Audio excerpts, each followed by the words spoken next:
Hello, Pod Smashers of the Internet, and welcome to another episode of Smash. Where Gaming Goes to Grab a Beer. We are your hosts, Penguin and Termite. I am Penguin. I am Termite, and we are a weekly video game podcast smashing together ideas that you care about with video games. That's right, and tonight we are doing one of our bigger series, longer series, I think maybe even our oldest series, and we are doing one of our genre deep dives on maybe one of the last major genres we have to cover, and that is puzzle games. Hence the 8-bit kind of jerkety intro that I did there. So, oh, is that what that was? Yeah. So talking about puzzle games, everything from Tetris to Minesweeper to card games and all that fun stuff that is covered in this genre. And yeah, I'm excited because puzzle games are foundational, arguably. So that's what we're going to be covering. But before we talk about puzzle games, we are where Gaming Goes to Grab a Beer. So, Termite, what are you drinking tonight? So, to continue my quest around the world getting all of these fantastical beers, I had to travel for work up to Maryland, which I think I've talked about on the show before. And there's a grocery store up there that sells amazing craft beer that I can't find anywhere around here. So one of those things is a beer called 10W40. Yes, like the oil. It's in a straight black can, and it says Imperial Stout brewed with coffee, chocolate, and vanilla, and it has in white bold letters, contains alcohol, which is pretty funny because it's like it's oil. It's actually from High Wire Brewing out of Asheville, North Carolina, and it is 8%.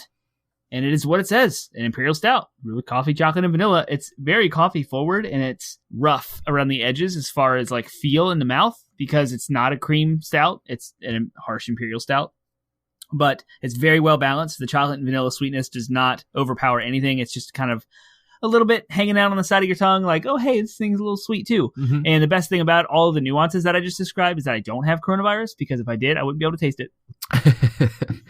All right. I am drinking one of my Trogonators. So I have had this beer. Right. I had this beer last time, and I've had this beer on the podcast before, and it is a double bock, and it is amazing. It's from Trogs Independent Brewing, and 8% alcohol, and apparently monks used beer as a way to avoid fasting, which I don't recommend, and I talked about that last week. So. Yep.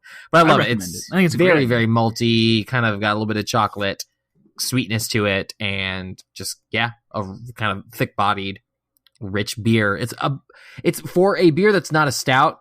It's one of the closer beers to a stout that I like regularly have on a regular basis. So I love it. Yeah. So cool. All right, then let's talk banter. What's going on? What did you want to talk about? Anything you wanted to talk about this week? So we had done like a what do you learn and kind of did all that. Talked about our trophies and platinums and all those shindigs. But what we don't talk about is Termite's collection. Sometimes I add to my collection, and I'm excited.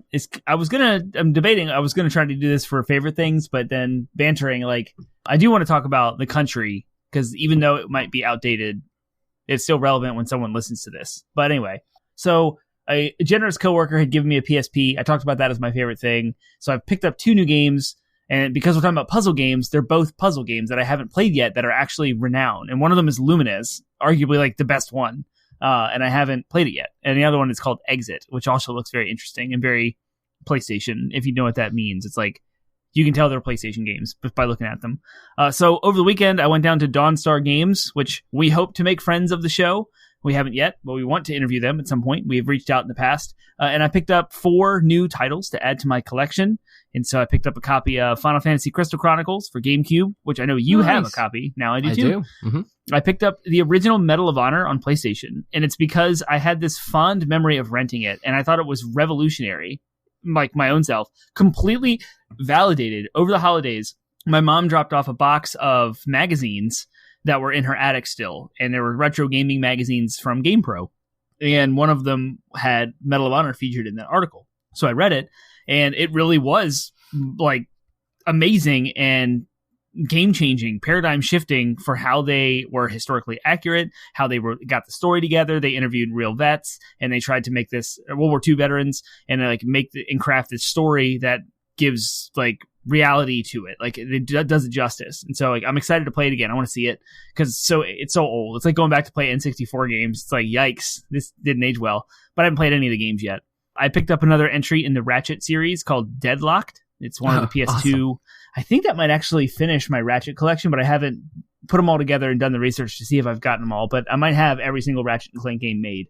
And then the last one is the whole reason why I even went there in the first place was I finally have a copy of Sonic Adventure for the Dreamcast. Yay. I've had a Dreamcast for years, and now I have Sonic Adventure. I'm very excited. Yeah, so I went to Dawnstar's retro collecting. I continue to do that and talk about it here sometimes. So you're going to be rolling around at the speed of sound. Rolling around? That's the sequel. That's, dang it. Yeah. That's because that's the one I played, and that's why it's in my head. Right. And now it's going to be in my head for the rest of the night. I love it. Yep. Gotta follow my way. Yeah, it's fantastic. So what about you? Oh, yeah, I want to talk about the country. So inauguration day is tomorrow. Forget about you, Penguin. Let's talk about the country. Well, I was circling back to my original thought. Yeah, not tomorrow. Today's Monday. We record on Mondays. The inauguration day is in tomorrow. 2 days, and DC has never seen a higher security presence, at least in my life. I haven't been up there, but there's a big giant metal barrier, and there's 25,000 troops, and it is crazy, crazy times we live in. And I'm mostly just kind of talking about it, bringing it up because in future episodes, when people go back to listen to old ones, they're like, what did Penguin and Termite talk about when President-elect Joe Biden was taking office? Yeah. I just want to talk about puzzles. Yeah, talking about puzzles and puzzle games. Yeah. So anyway. No, it's interesting. I mean, and you're right. I've seen a lot of people, and just as a quick comment on that, a quick semi-political comment on that, I've seen a lot of people saying like, oh, look at the fact that they've had to up the security. That totally means the people. It's not the will of the people or whatever. Mm-hmm.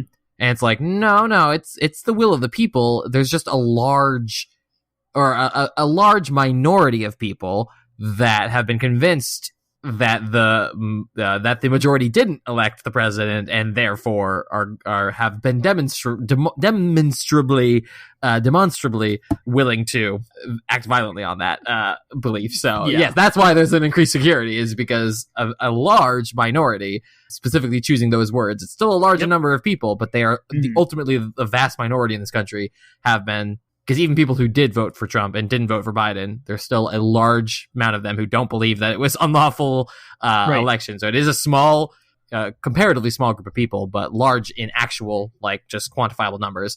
Large enough to be a threat to the inauguration, and therefore are going to be protected against. So that's all. That's my only point. Gotcha. Yeah, what's going on with me?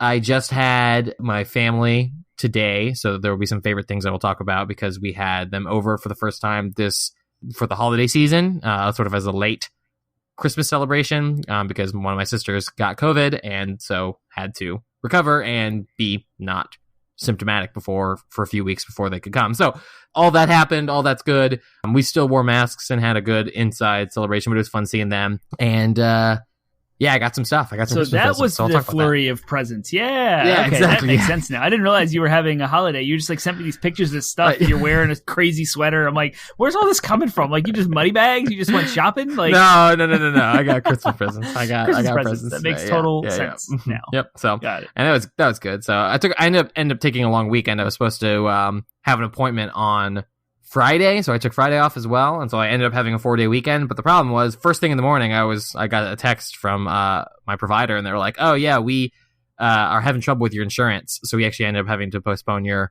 indefinitely delay until we can get a hold of your insurance." So I don't know what's going on with my insurance. I was about to yell and scream at my insurance. I haven't done that yet. I do need to get if I don't hear from my provider this week telling me that we can reschedule the appointment, then I'm going to have to call insurance and yell at them, which I'm not looking forward to. But what it resulted in the short term was I've had a very long 4-day weekend so far, and have immensely enjoyed myself. Yeah. Sweet. Cool. All right. Well, then if there's no other things we want to banter about and chat about, we can have an early start to our next segment. And I know we both enjoy adding to our collection and having time off.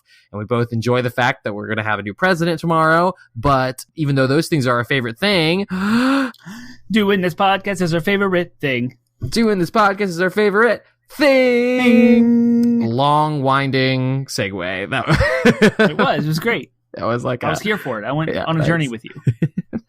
All right. Favorite Things is a segment of our show where we just share with you something that we are excited about that we've either discovered or rediscovered this week, or an experience we had, and with the intention of inspiring you to go out and find your next favorite thing. It doesn't have to be the same thing that we had, but we're hoping that you are inspired to seek out something similar, or take our recommendations if we make them. So it's a chance for you to get to know us a little better, I think, is the intention of this segment. So I just talked a lot. So Termite, what's your favorite thing this week? Well, walk with me as I turn 80-Bit Pod Smash into a self-care podcast. I will not walk with you on that. Can I walk against you? Well, fight right now. The favorite thing involves you, so I don't know how you want to. I got you. So it's easy to get like overburdened and lost in life with the pandemic if you're taking it seriously and you're doing the things we're supposed to, where we're staying away from people, we're staying out of restaurants and out of stores. I don't know about anyone else, but it's been a year, and I've been being very cautious and careful for so long that it's kind of become my new normal.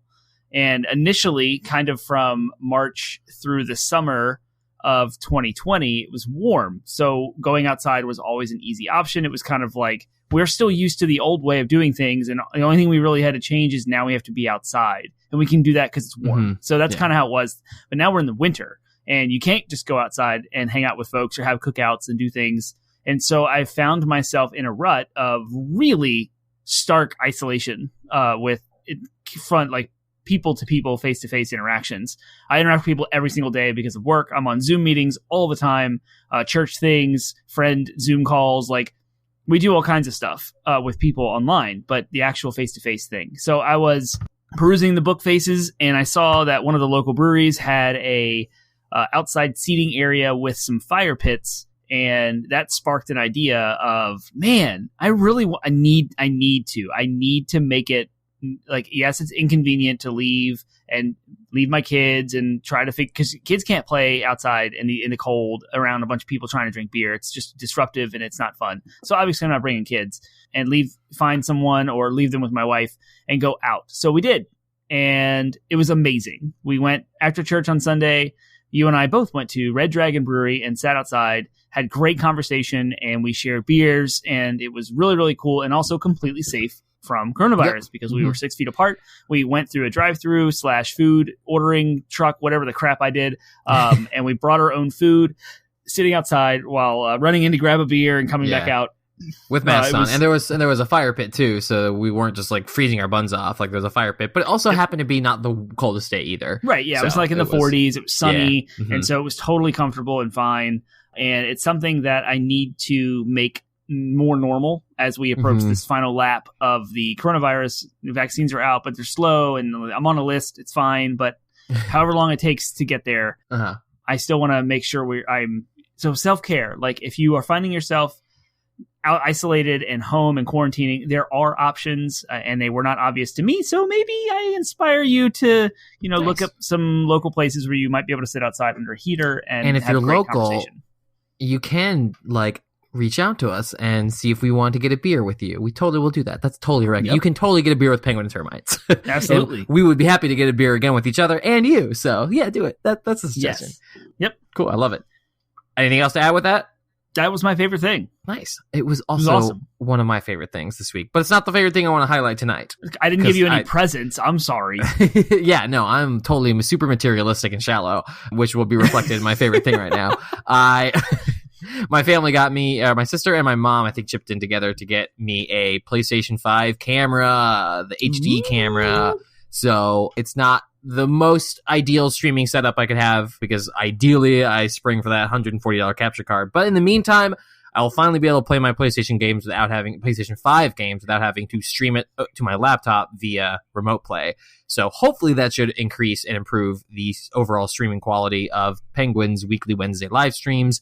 And I'm looking forward to it because I have some logistics to figure out. My only 4K capable TV is hanging above my fireplace in the living room. So I will have to figure out how to arrange things like microphones and all that stuff. But I'm super excited about being able to stream natively off of my PlayStation 5 as opposed to trying to run it over remote play.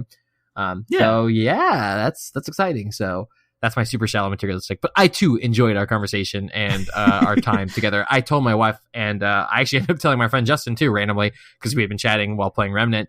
And I was like, it was just super nice to get together with you and talk about something not video games and not podcast related.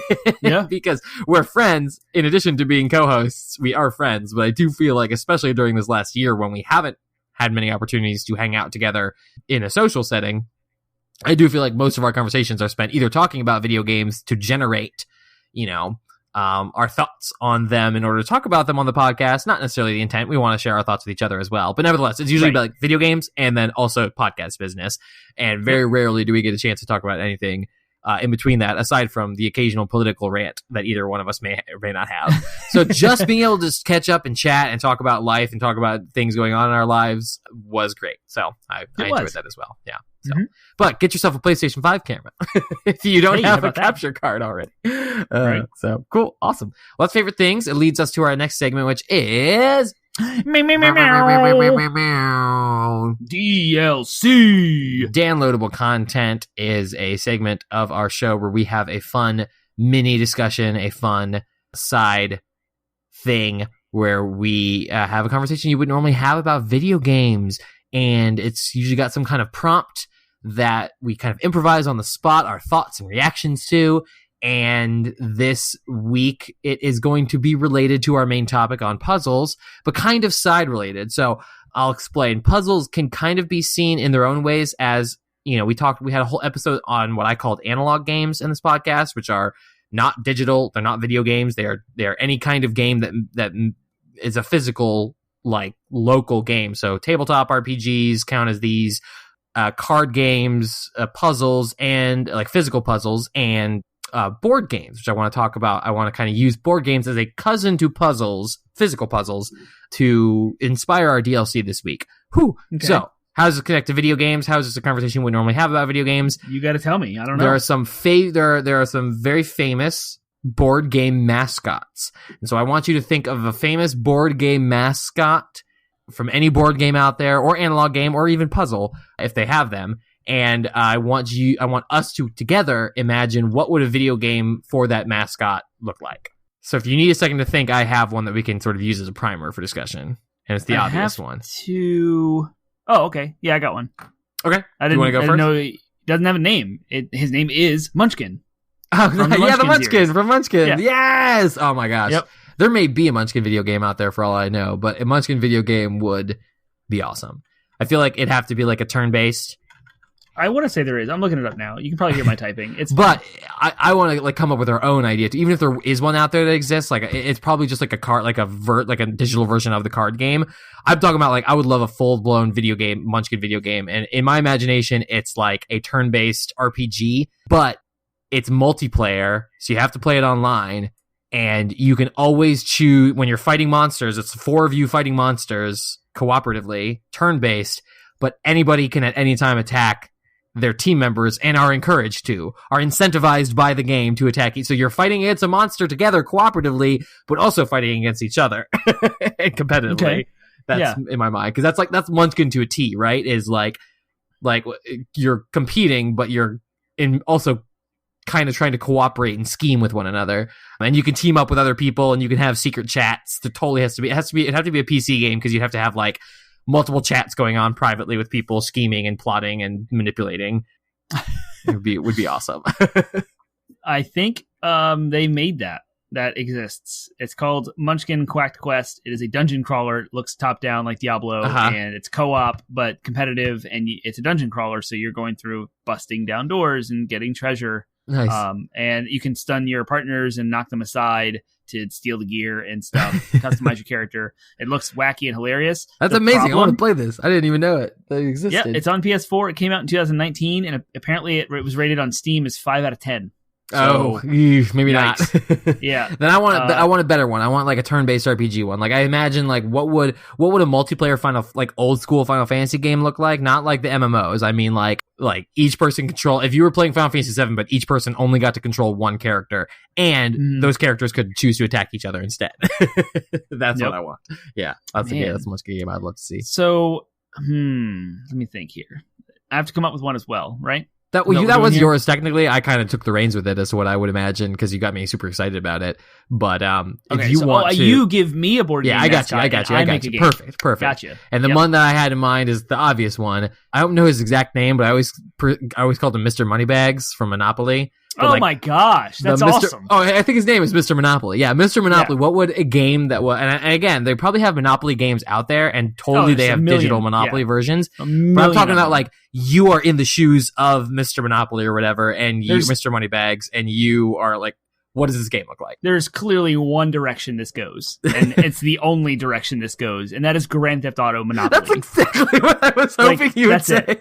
You are an evil warlord mob boss, and you just are a scummy, money-dealing moneybags, and you are just exploiting every way to make money and just stomping down anyone in your way, cutthroat. But I like the idea of you not starting story. there. You start with just $200, right? Because at the beginning of the game, you get $200, and you're incentivized to buy up properties. That's it. But again, it's a nice. Did you know, by the way, that Monopoly was designed by someone? The intention of the game was to like teach like how awful it was, like how awful landlords treat their, like it was designed like a Quaker or something, and its entire intention was to treat like to demonstrate how awful like landlords. You were supposed to feel bad for winning Monopoly, I think. Yeah. But that, I mean, again, it was like antithetical to the entire like point of a game, which is to win. And so, of course, people were like, I love winning. I love being this evil, terrible landlord. And that's literally like the spirit of the game. So I'd love for that spirit to be like interposed on exactly what you're describing is this like open world sandbox where you are just buying up properties and just devastating people's lives. Yep.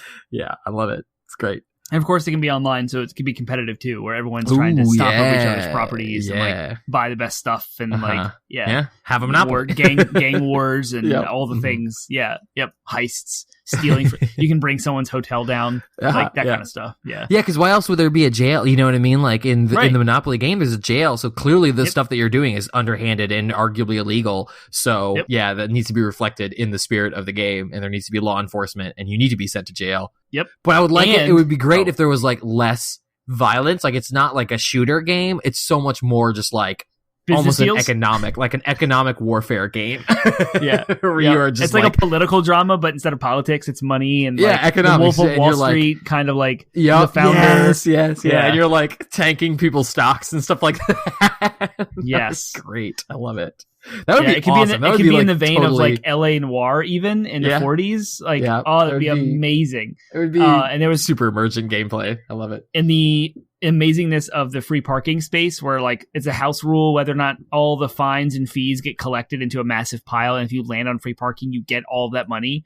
That was a house rule that I always played with, and in that spirit, because the game is online, the developers would just have like random RNG generated events that would happen within certain time frames where if you log in during that time, you have a chance of winning this crazy lottery pool. And like, and they should all be, many of them at least to start with, should all be based, because there's like a list of famous house rules out there that various people have. So all of like at least the first year's worth of random events should be based off of house rules, like inspired by various house rules. Yep. Go make the game. The IP is free. Whomever, the idea is free. Just like make sure 80-bit Pod Smash is plastered Hasbro, everywhere. Whoever, or is it Milton Hasbro Bradley? Owns the rights. Yeah, is it Hasbro? Okay, Hasbro. Yeah. You need to license this out to Rockstar or whomever and make this game. I love it. Yes. Sweet. All right. Funnily enough, I have never played Monopoly as an adult.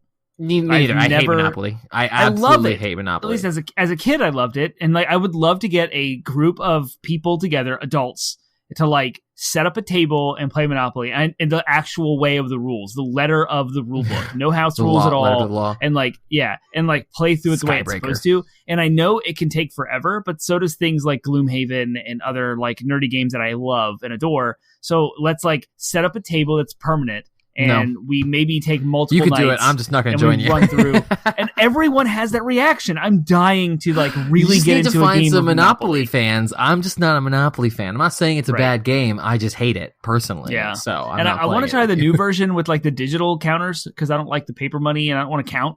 I'd like to have it like digital, maybe even an app assisted like thing, so you know how much money you have and what you're spending, and it reduces cheating and all that stuff too. But anyway, I digress. Monopoly. Love it. All right, great. So that is DLC. Meow, meow, meow, meow. Meow, meow, meow, meow. All right. So our topic tonight, we are doing a deep dive on puzzle games. As always with deep dives, we follow a fairly specific formula. We're going to talk about what puzzle games are and kind of what inspired them. We'll talk a little bit about the history of puzzle games, which is a little convoluted because even though we're going to be focusing on the video games, I mean, puzzles go back forever. So we'll talk a little bit about that. We'll talk about what our favorite puzzle games are.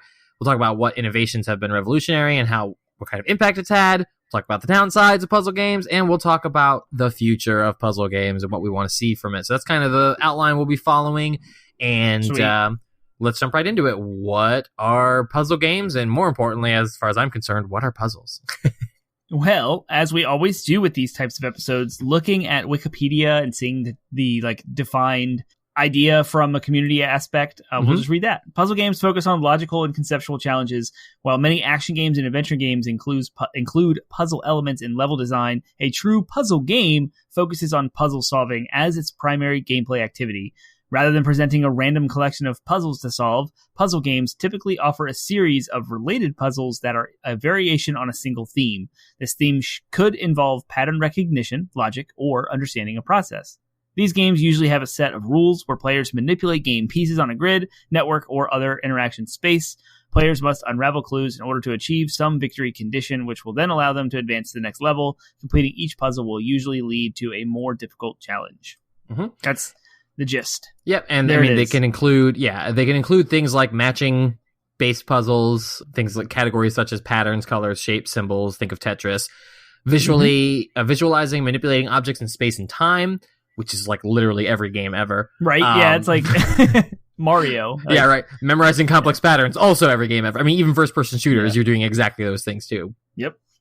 Tackling increasing complexities of puzzles that build upon previous puzzles, solving puzzles under a time constraint or limited life constraint, applying previous knowledge about the world, and thinking outside the box. So yeah, those are some kind of broad categories of what kinds of things, kinds of logical or skill-based tests are happening with puzzle games. I really wanted to quickly zoom out and talk a little bit about like the origin of puzzles, period, and where what the word comes from. So, because I think it's interesting. Now. Yeah, I think it's really interesting, though, because the very first documented use of the word puzzle is from a book titled The Voyage of Robert Dudley to the West Indies. It's a crazy long title because it's literally just like a document.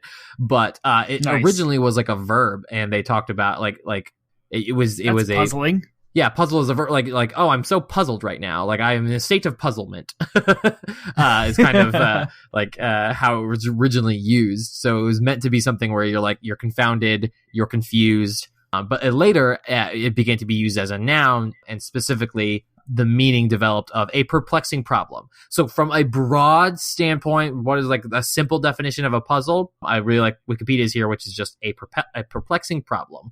So in that regard, a lot of things can count as puzzles. And specifically, now moving into history, if you want to go back, what's the history of puzzle games? What is the origin of puzzle games? Well, Tetris. Puzzles in general date all the way back to like ancient Egypt and stuff like that. Yeah. In the form of what I would describe as word puzzles, or we have a word for this, riddles. So documented uses of riddles in like ancient Greece and ancient Egypt. Riddles are effectively, in many ways, word puzzles. They're puzzles that are meant to be solved not with pieces or a physical thing, but are meant to be solved with words. So puzzles. So anyways, with that being the origin, obviously all kinds of puzzles have developed over human history. The jigsaw puzzle in particular was invented in 1760. That's kind of the most famous idea of the jigsaw puzzle. It's really interesting. It was developed by a cartographer who mounted just took a map on a sheet of wood and then cut out all the countries. And it was meant so that he could teach geography to students by having a visual aid for them to fit the countries all together. Yeah, we still do that today. That was interesting. Yeah. So that was how it started. And then that became jigsaw puzzles, which are kind of what people, I think jigsaw puzzle is what people think of when you say the word, hey, would you like to do a puzzle with me? People are thinking you're talking about jigsaw puzzles, but like, I think of other famous puzzles like Rubik's Cubes are like crazy awesome, and they're puzzles in and of themselves. I actually listened to a podcast on Rubik's Cubes fairly recently, and they're freaking fascinating. The actual like engineering behind Rubik's Cubes. Yeah. But yeah, there's all kind. I mean, those are some examples. But like jigsaw puzzles, Rubik's cubes, other like puzzle games, like Connect 4, I think is a puzzle game. Tic Tac Toe. Those are all essentially puzzle games in a lot of ways. Chess, yeah, chess and checkers are both puzzle games, and also kind of in the realm of like strategy games as well. But those are kind of those all eventually. It was kind of inevitable. Like puzzle video games are just puzzles in a digital space. So in many ways, puzzle video games are just an extension of puzzle technology, and that's where we are. So very first puzzle video game, there's a lot potentially here. So where they kind of emerged, the mathematical strategy game Nim and other traditional thinking games such as Hangman, Bull Cows, and Mastermind were popular targets for computer implementation, but I don't think it was until Heinko Alien for the PC 81000 that was kind of the first 8001, sorry. That was the first trap 'em up puzzle game. So yeah, it seems like late 70s is kind of when they first emerged. But the famous ones I think that everybody recognizes as far as like early puzzle games would be Tetris and Pac-Man. Pac-Man I think counts as a puzzle game. Yeah, I would think so. Yeah, it's more action oriented, but yeah, why not? Yeah. Well, it falls into the manipulating objects in space and doing so under a time constraint, solving it under a time constraint. So I would argue, memorizing complex patterns. Yeah, yeah. Pac-Man counts as a puzzle game, I would argue. So, anything else you want to add to the history there? The puzzle game history, puzzle video game history. It really blossomed in the PC space because it was easy to program for, and it was just a mass mirage. Like the video game crash of 1983 existed because there was a flood of video games, just a ton of software that was not quality controlled, and it overinflated the market with tons of video games. And there were so many puzzle games. Like puzzles and logic are related, and so is programming, and so it's just like the easiest thing to make is a puzzle game. They're usually not graphically intensive, especially back then. They don't require a lot of extra sounds and like animations and such. You can make Minesweeper, like it just has flags. You click on some boxes and a little boom sound, right? It's like, it's kind of simple. In fact, Minesweeper is used in college to like teach kids how to program. Students, I should say, because college students aren't really, well, they are kids. It's you. Anyway, I digress. So the history of puzzle games like started in the late 70s and then through the 80s by flooding the market with tons and tons of games. So when we do talk about things like Tetris, those are the ones that stood out because they were above and beyond with different variations. Like Tetris revolutionized the popularized puzzle game. It was actually developed by a Soviet game designer, Alexei Pajnitov, in 1984, who was inspired by a traditional puzzle game named Pentomino, which players arrange falling blocks into lines without any gaps. The game was a moderate success when released for MS-DOS in 1987, and then Atari Games picked it up in arcades for 88. Sold 30 million copies on the Game Boy alone. Woo! So, like, yeah, that's really like the mainstream. Everyone knows Tetris, and then of course Minesweeper came out with Windows 95, and we go on and on. So the history of puzzle video games is fascinating. The one that you talked about, the Hyanko Alien for the PC 8001 in 1979 in arcades, was actually the precursor to Lode Runner. Yeah. And Lode Runner was actually a familiar name to me, but I never actually played it. But it's like a puzzle platformer. And that's interesting too. So it goes back, the whole video game puzzle history and is a thing. It's fascinating to like go back and look at stuff and right. And there's such a broad range. What's great about puzzle games, or what's interesting at the very least about puzzle video games, is like there are so many. There's such a broad range. Like first person shooters, are always going to be like one thing, or first person perspective games. Like they require a 3D space, they require a specific perspective, and there are certain things you expect. Even from a very like a wide range of like graphical fidelity, it's still like, you know what to expect. But puzzle games could literally be anything. And in fact, puzzle games could be any of pretty much the existing genres and can exist in all the existing genres. You can have first person perspective puzzle games. I think of games like Myst, for example. That is entirely the entire primary gameplay loop is solving puzzles and solving logic puzzles and riddles and stuff like that. But it's from a first person perspective where you're exploring a space. But there are top-down puzzle games, or like you said, like you hinted at, there's platforming puzzle games. And then furthermore, there's a lot of puzzle game elements in other existing game genres. And, again, the obvious examples that come to mind are like the Zelda games, because of course we went there.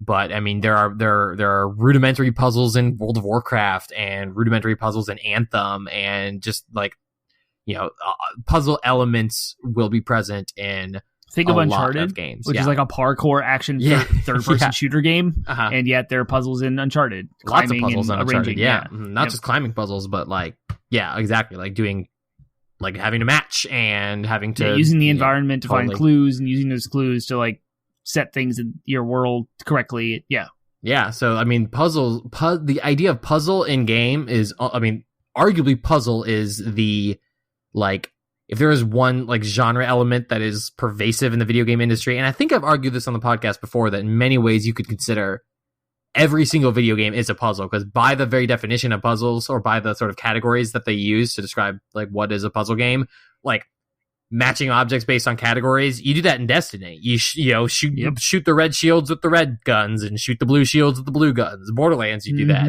Visualizing, manipulating objects in space-time, video games. All video games, pretty much. Memorizing complex patterns, pretty much all video games. Tackling increased complexity that build on previous ones, that's literally progression in video games we talked about. Solving puzzles under time constraint, video games.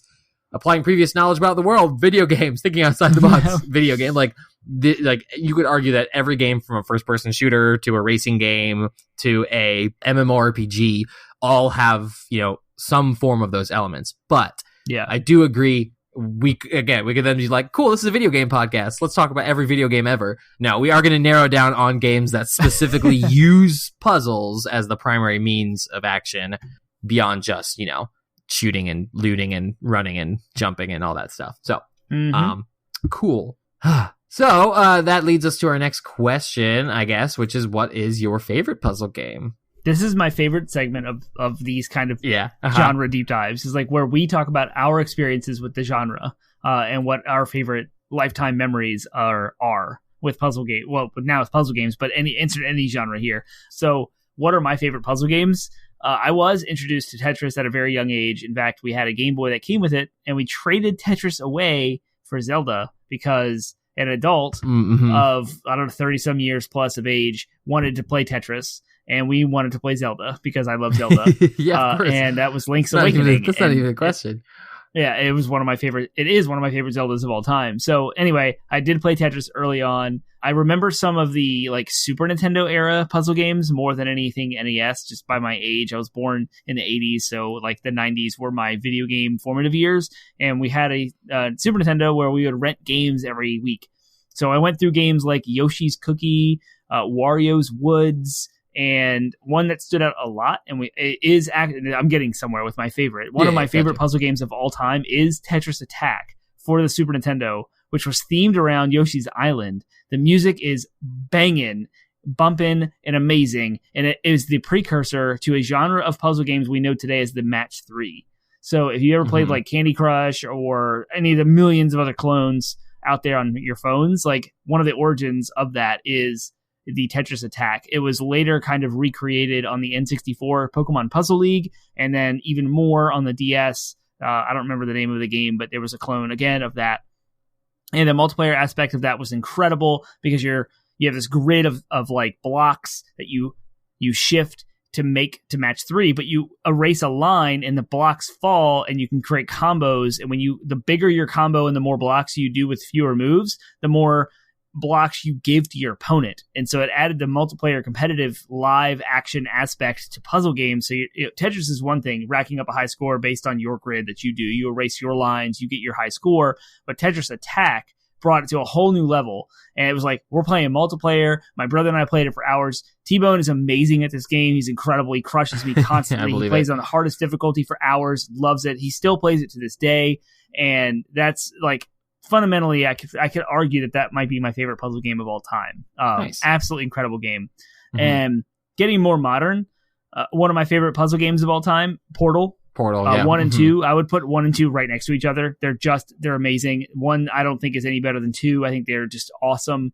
And that is the idea of shooting. It's first person shooter, but you shoot one gun that's orange and one gun that's blue, and you create 2 different portals that you fall through, and you can do gravity puzzles. You can do physics puzzles. It's one of the best physics pretty much, yes. Games. And all of that was built on the Source engine, which goes into my next favorite puzzle game, Gary's Mod, which is a giant sandbox of all things Half-Life, Left 4 Dead, and Portal, where you could just create anything you want, kind of like the precursor to Minecraft. And it's a puzzle game because there were like some challenges you could do and like how to do stuff and manipulate your environment entirely up to you. You can put water and floating objects, racetracks, cars, boosters, rockets, balloons that float, like all the things you could do in puzzle games. And it actually hits the same undercurrent nerve that I love with my current dive into Planet Coaster, where it's a roller coaster theme park, a simulator. To me, that's a puzzle game. It's like I'm solving the puzzle of being an economically sound like theme park manager, and I'm creating cool roller coasters and like attractions and like manipulating my crowd into buying things and restrooms and you have to throw up and trash can placement benches so they could rest and like all these things you have to solve and like put it all together. There's a million, like The Witness is one of the best puzzle games I've ever played. It was on the PlayStation 4. Let me talk about some of mine. Yes. If you don't mind. The Witness was my last one because that's gotcha. That's the most recent one, I think, as far as release time. I went in chronological order there, except for the Planet Coaster, which I just experienced now. But The Witness is you walk up to like these tablets and you trace like lines, and you have to use both joysticks to manipulate each dot on the grid, and there's ways that like cancel each other out and like stuff you can't move into, but you have to match what you see on the screen with this tablet that's in front of you. Really, really well done. First person like island walking simulator with tons and tons of puzzles. I never actually finished it because it's so deep and so breadth. No. Like it's awesome. So nice. Yeah, what do you like? What are your favorite puzzle games? I love puzzles in other games. Like, I mean, again, there's so much puzzle in a game like Breath of the Wild, for example, where like there are literally 160 mini puzzles on top of like four or five like dungeons, which also include puzzles. Yep. And then all the Zelda games have been really heavy on puzzle, but I'm not going to necessarily use those because they are arguably, even though they have heavy puzzle elements, they're not puzzle games. But in general, like if you throw a puzzle and a lot of puzzle gameplay in like an action game, I'm going to be like, ooh, that's cool. I love puzzles. As far as puzzle games themselves, I, for a long time, didn't have like a console, so I just would play the basic Windows games on my PC. So I'm actually pretty fond of Minesweeper and what do you call it? Solitaire. Are both kind of puzzle games that I'm pretty fond of, and arguably a puzzle game, but like the old pinball game. Yes, Space Cadet. Space Cadet. Gosh, yeah, yes, that was great. Oh, arguably not a puzzle game, but I still love it, and it's kind of fun for me there. I also really enjoyed, as far as like those kind of early puzzle games, I was always a big fan of Centipede, surprisingly. Like, I'm not a big Tetris fan. I'm not even really a Pac-Man fan, but for some reason, something about Centipede, like seeing the snake get longer, or Snake or Centipede, they're both basically the same game. I just love. Yeah. And that always was, for whatever reason, pretty cathartic for me as a kid growing up. Did you play that on a calculator in school? Yes. Oh, totally. Yes, I love that. The Krabby Cat, yep. Yep. Yeah, so great. So, yeah, those are some of the early ones. I remember loving Myst, but when I first encountered Myst, I was like elementary age and didn't know what was going on, so I don't love it necessarily as a puzzle game. I love it for all of its stuff, like its atmosphere and music and stuff like that. Like Myst is just an incredible experience to kind of watch someone else solve the puzzles in. But I've always wanted to go back and play Myst, or like a advanced version of the Myst series, like I don't know if they have remasters or not. But I think that now as an adult, I think I would have a lot of fun with the puzzle aspects of it. And then I was gonna say the later the later games I do love. I think Portal is one of the most clever puzzle games of all time. Just because they were able to make a puzzle game feel like an action game in a lot of regards, but it's not action you're doing necessarily. It is puzzle solving. Yep, is how you kind of succeed and conquer. So I think I probably would Portal and Portal series. Even though I never played Portal 2 and I want to. What? I would say. Are you Portal. serious? Yes. You've never played Portal 2? Oh my gosh, no, I have not played Portal 2. I want to. It's just. I have to embarrass you. You own a gaming podcast, and it's like one of the most cheap games you can find on Steam. Like, stop what you're doing. Get out of here and go play Portal 2. We're done. All right. See ya. I'm going to go play Portal 2 now. Yeah. Listen, is it enough that I've already played Portal 1? It's enough that I've played Portal 1 for now. No, it's not enough. You need to play Portal 2. I have homework, guys. This is a requirement. I'm going to procrastinate on it like I always do. But yeah, so those would be some of the ones on my list. I'm sure there are more, but there's not any that are like coming to mind. Just kind of scrolling through some of these lists. But let's move on and talk about our next question, which is either what innovations have been most revolutionary to puzzle games, or what impact has puzzle games had on the industry? You just did a lot of talking, so I guess I'll tee this one up. I'm gonna go with my gut and personal experience on this question, and I'm gonna say what innovations have been most revolutionary to the genre is the ridiculously low barrier of entry for audience capture.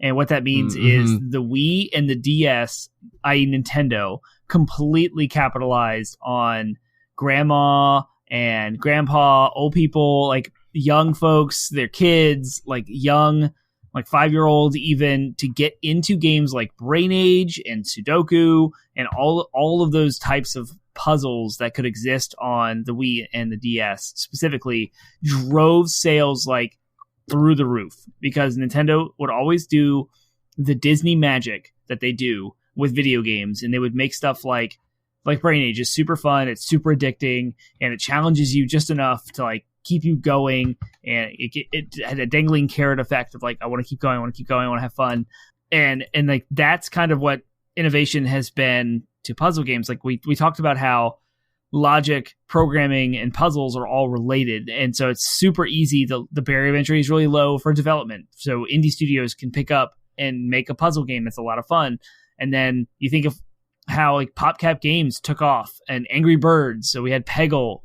I'm sorry, PopCap Games did not make Angry Birds, but PopCap Games did like Peggle, and those things did take off the cell phone market, and the smartphones just went nuts because those games came out for iPods, and then it was easily adaptable for cell phones when they were becoming. We had smartphones in 2003, 2006, 2013, whatever. Like they're everywhere. And so if you go to the App Store now, there's probably more puzzle games than anything else that's out there. I was going to say, like Candy Crush Saga, for example, is just like, it's the ultimate. It is one of the best revenue generating games of all time. And what is it? It's a puzzle game at the end of the day. So like I would say that's kind of been, as much as I don't love how those games are monetized. I don't love the marketing that goes around those games. But as far as like gameplay that's been revolutionary, everything they've done with the sound effects and the design of that game is meant to get you addicted to it, and therefore has been wildly successful and arguably revolutionary. But I mean, again, puzzle games are just flooding that, have dominated that market for forever. You mentioned Angry Birds, Temple Run, all these games that were like fad games on the phones, but they're able to reach an audience vastly beyond anything that the AAA gaming space is able to secure. I would say more than any other genre, even. Like that's the genre that got people in. Then the technology, when we got to the point where we could really simulate physics in a really meaningful and realistic way, that's when things really took off. Like Angry Birds exists because we simulate physics. Yeah. And you can take that to the console space with stuff like Portal and manipulating the character itself as well as the environment. And as I was talking about with the Source engine with Half-Life 2, and how you could use buoyancy and water and balloons and like floating in air and all these physics-based type things have reconstructed themselves in a million different ways, like Roblox and Minecraft, and like capturing the imaginations of children. I know Roblox and Minecraft are ridiculously money-making platforms because kids flock to them. And it's like Legos in a digital space with physics and exploration and open worldness. And all that's related to puzzles. Yep. It's all just boiled down to being a puzzle game. Yep, for sure. And I think that, kind of the other part of the other side of this question being like, what impact have puzzle games had on the industry and game development and culture and all that stuff? I mean, I feel like puzzles in many ways are the origins of video games. Like if programmers learn logic, I would say most people in this world learn basic logic first from puzzles. Like we learn that crap when we're kids, and you're just like, match the blue square with the blue hole. You know what I mean? Like that's like every single, both of us are raising toddlers right now alongside you have already raised you have a 4-year-old now. Like you were both 5-year-old. Sorry. Yeah. We're both like inundated in like the kids' toys and you've been inundating kids' toys for a much longer time. And like that's all kids' toys basically are just puzzles, very, very rudimentary puzzles. So like these things are meant to teach, like we use puzzles as humans to teach children basic problem solving. And therefore if you're good at logic puzzles or any puzzles, really, you're probably going to be a good programmer. And effectively, that's what programming is just putting together a big puzzle. Therefore, I would make the assessment that like puzzles and puzzle games have probably inspired almost every game you've ever played because those programmers got their start on puzzles. And many of them probably were big fans of puzzle games. I can't say all of them, but many of them were probably huge fans of, games that tested their ability to logic their way through problems. And yeah, I mean, that's really, I think, the biggest impact. But yeah, the fact that puzzle elements are in so many other genres just goes to show that like how much puzzles and puzzle gameplay is beloved in video game culture and industry and the world at large. I mean, like puzzles I think this is probably the biggest genre we've ever talked about because of just how influential puzzles and puzzle games have been. I would say, and this could be a really bold statement, but every single human being to ever walk the face of the earth has interacted with a puzzle in their lifetime. Whether it's a crossword puzzle in a newspaper or a smartphone game or an iPod thing or whatever, like a jigsaw puzzle. Like every human being on the planet has done a puzzle. Has every human being driven a race car or played a racing game? Probably not. Has every human being played an RPG or a tabletop RPG? Probably not. Definitely not. But I would definitely assert that puzzles in general have interacted with every single human being at some point in the world, like in their life. Even just words, riddles, and I mean, in a way, jokes are puzzles. Like jokes have an answer, have a solution to a problem, quote unquote. And I mean, there was a great part in the Dark Tower series. Is there was a riddle game, and they were trying to basically beat a supercomputer at riddles, at telling riddles, and they beat it by overloading it with jokes. Like there was a character that just started telling it jokes because it had no way to compute and logic its way through a joke, because jokes are by their very nature illogical, but like logically illogical. So it counted as a riddle. Like they figured out that it counted as a riddle because it had a solution to a problem, but because of the nature of comedy, the supercomputer had no concept as to how to do it. It was awesome, incredible scene, and one of my favorites. But yeah, any human who's ever told a joke is telling a puzzle. Like it's urging you to tell a puzzle because it has a solution, it has an answer to a problem, effectively, one that is humorous and oftentimes absurd, but it's still a puzzle. I love it. Yeah. Puzzles are great. Yeah, it's a good point. Even escape rooms are puzzles. Like that's a non-gaming cultural thing. Yeah. Yeah, so cool. Yep. Okay, what are some of the downsides or pitfalls of puzzles and puzzle games? Everything we just talked about how it's every single human being has touched a puzzle in their life. There's billions and billions of shovelware software that is just trash because it's built on a concept of puzzle of some sort, and it's not a good game, and it floods the markets. If you go to the cell phone app store, it's just millions and millions and millions of games. Crappy puzzle games. It creates a problem. Crappy, because you think about how ubiquitous smartphones are as a developer, you think there's a viable market to make a game that sells like 0.01% of all smartphone owners. If you can just even get that, and you sell it for $1, you just got rich. Yep. Yeah, thousands of dollars, because there's so many millions of smartphones out there. And so it's created this overinflated market of games that makes curation a problem, and it's a thing. I know there's so much shovelware on the Nintendo Wii, and if you even go to the PlayStation Store, there's so much stuff that's out there that it's just trash software. It comes out. We're flooded every week with new releases, and that's kind of the downside of puzzle games. Is it's a really, really oversaturated market. So if you have something really good, it's ridiculously hard to be noticed. So kudos to Angry Birds and Peggle and Portal and The Witness for being standout and finding a way to innovate. And so that's kind of the downside, is that the barrier of entry is low for players, but it's ridiculously high for success.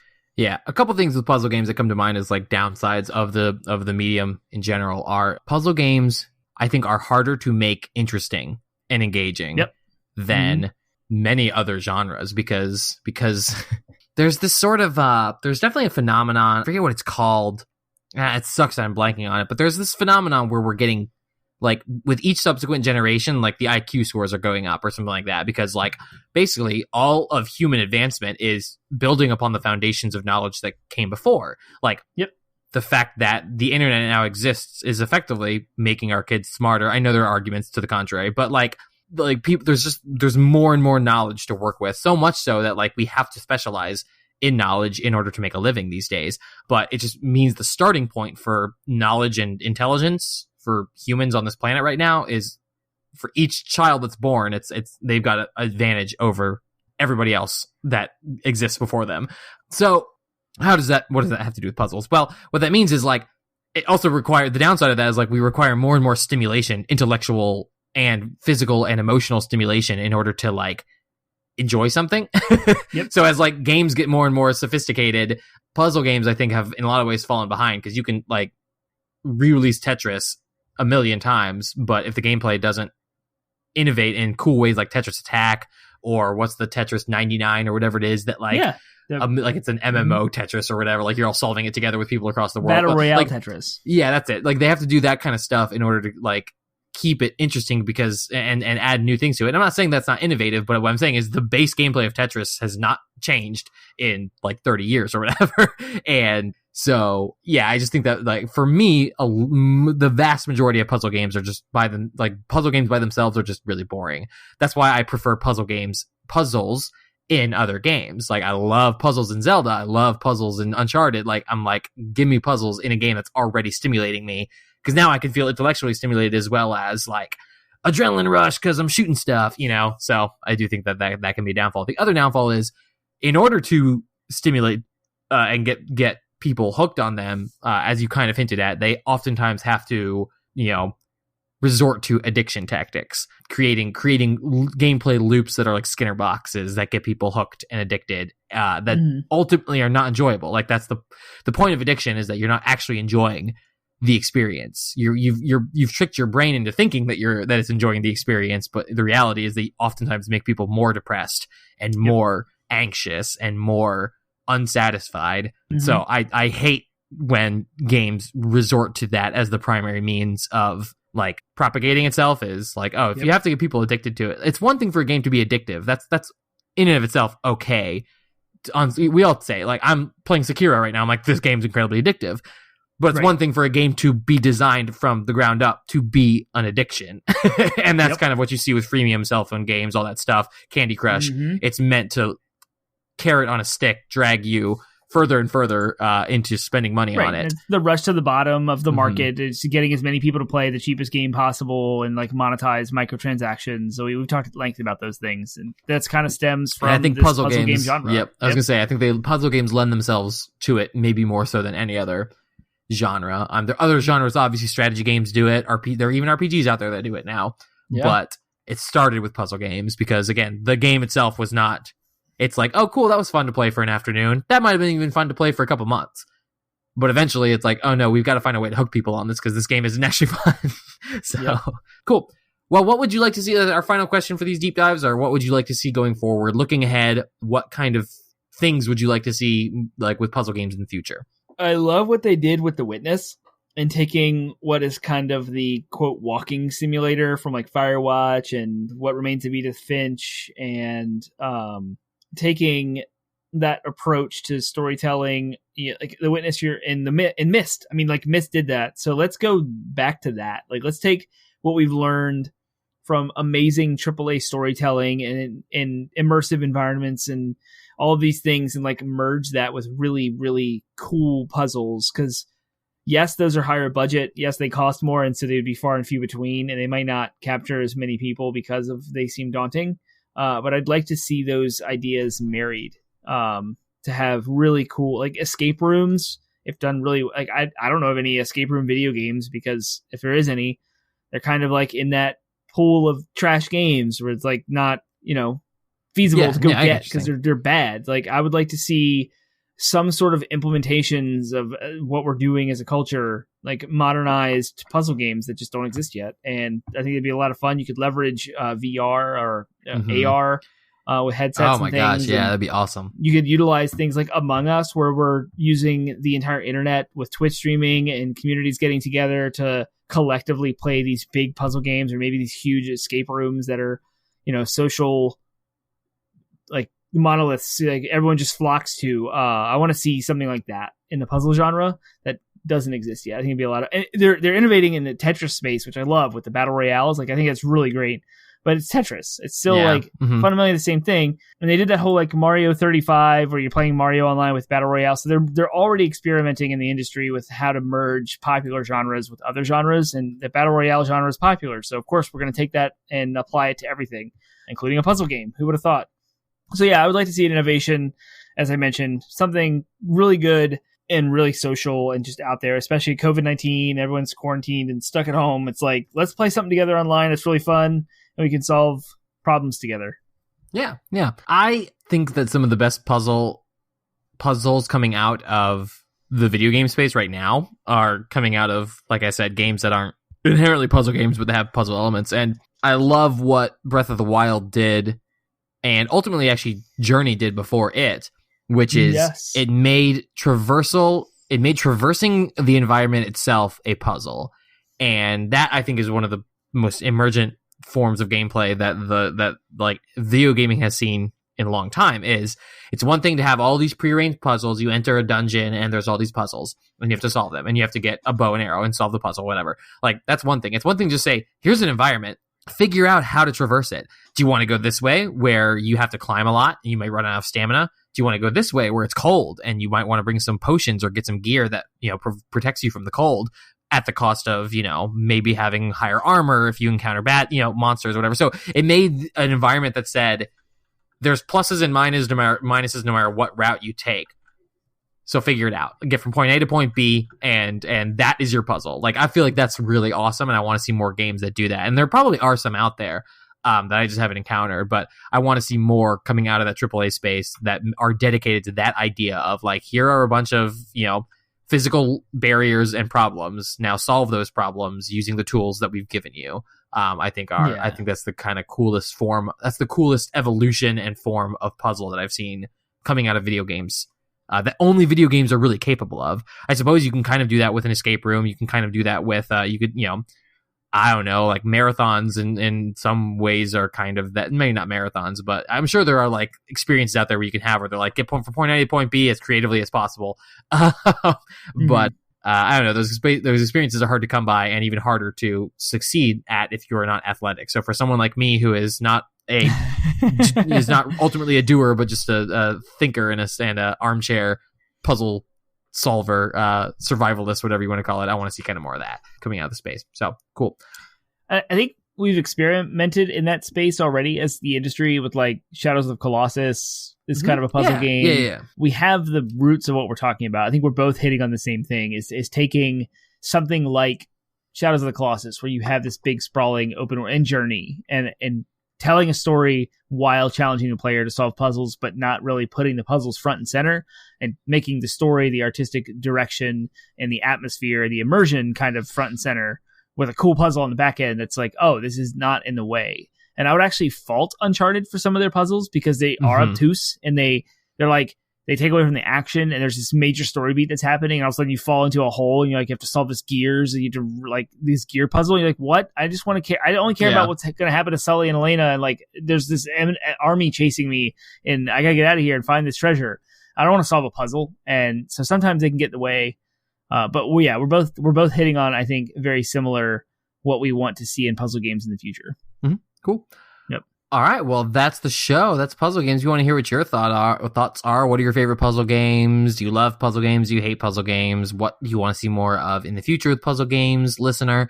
So Termite will tell you all of the ways that you can share your thoughts, feelings, and feedback and more right now.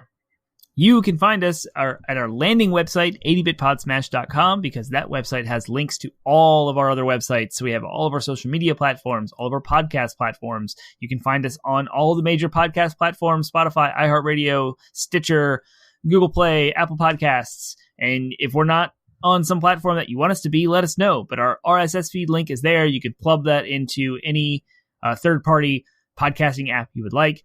You can also find links to Facebook, Instagram, Spotify, and Twitch, Twitter. We have a subreddit, and those are all our social media things. And you can leave comments, questions, concerns, thoughts, and ideas across any of those things. And then we do have our Twitch channel. Speaking of Twitch, at twitch.tv/80bitpodsmash. Every Monday night, we have a news show called the 80-Bit Newscast. We run you guys through the whole week's worth of gaming industry news that we care about. And then on Wednesday nights, we have our live gameplay streams where Penguin and or Termite will walk you through an hour or two of a live gameplay. You can join us. You can get us in chat, interact with our community. And we also have a Discord server. And that server, the link to that server is in all of our show notes, as well as 80bitpodsmash.com. So make sure you guys subscribe, hit the bells, like us, and bring us up in the algorithm so that we can get more exposability, if that's even a word, and allow you guys to grow your community so we have more folks and friends to interact with, because that's how we better ourselves. All right, next week we are going to be talking about game testing. That should be the episode that goes out February 8th. Also, crap, we almost forgot. Today, or this episode is airing just after the grand opening of the Reclaim Arcade. Reclaim, that's it. In Fredericksburg. Wow. We had an interview with Tim Owen. Tim Owens there, yep, and talked all about opening up a video game, physical gaming space during a pandemic. And so that space is finally opening. So if you're local to Virginia, not too far from you, wherever you are in Virginia. So you should totally check that out if you are ever coming up this way to Fredericksburg. So yeah, check that out. And they're really awesome guys, really cool vision for what they're doing. So congratulations on the opening if you're listening to this, guys. And if you have an opportunity to do so safely, then we recommend checking out their space. So they're taking a lot of precautions to make it safe during the pandemic. So one of those precautions is pre-ordering your visit and scheduling ahead of time. So go to their website, reclaimarcade.com, and check out whatever date you would like, whatever time slot you want, and you pay in advance. Everything's on free play. You just walk through the whole place and play whatever you want and enjoy your time. It is literally stepping into the 80s. It is an amazing space. Tim, the owner, he's put together a collection of video game cabinets that are phenomenal. They're not modded. They're original. He has a heart for the originality of it all and wants to keep it pure. He's a purist for 80s gaming, and there's just a lot of treasures there. I highly recommend it, and I cannot wait to get in there for hours and play games with friends. Yeah. All right, so next week on February 8th, we are going to be talking about game testing. So everything that goes into the people who test video games, the feedback they give in trying to make games better, and what the whole process looks like, and the mess, I would say, that is game testing in modern AAA spacing. So, that's what you have to look forward to next week, and we'll see you then. See you next week!